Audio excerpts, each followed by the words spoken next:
Trump says he's going to put naval escorts for any oil ships coming through the Gulf. That will annoy the Iranians no end. But the Strait of Hormuz is on edge. Oil markets are rattled, prices are rising, and Donald Trump says the US Navy will step in if necessary to protect the oil supply of the world. After Iran effectively forced the shutting of the Strait of Hormuz, through which around 20% of the world's oil flows, Trump declared, if necessary, the US Navy will begin escorting tankers through the Strait of Hormuz. No matter what, the United States will ensure the free flow of energy to the world.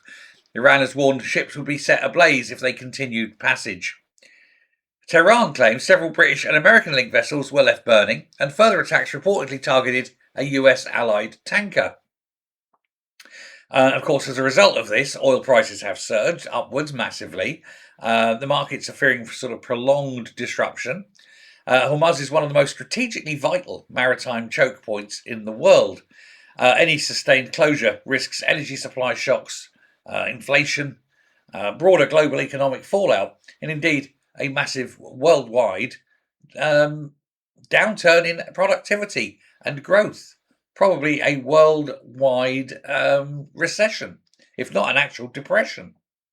But the US president also launched an attack on his European so-called allies. He criticised Spain for denying US access to shared bases. He took an aim at Keir Starmer, which we talked about. And at a White House press conference, Trump described the UK as very uncooperative. But meanwhile, the US and Israelis, their airstrikes reportedly hit a building, and ironically, the building in Tehran where senior clerics were meeting to select a successor to Ayatollah Al Khamenei. Their air defence, air force, and leadership is gone. They want to talk. I said, too late.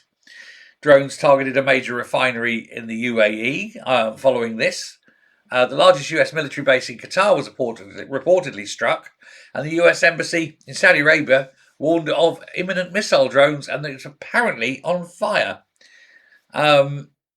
But we're now 4 days into a widening US-Israel confrontation with Iran, and the Strait of Hormuz, the artery of the world's oil, sits at the centre of it. Naval escorts, airstrikes, diplomatic breakdowns. You can add all these into the mixture, but the escalation ladder is getting shorter, and the economic stakes are global. It's just a case of how long can Iran last? It's not infinite. It will run out. They have limited resources. They can't keep making things. They haven't got the capability. And nobody is flying stuff in. There is a no-fly zone above the nation. Anyone stupid enough to try and fly stuff in will find themselves suddenly without an aeroplane. They won't be flying far, and it'll be straight down. Let me know what you think. Thanks very much. Goodbye.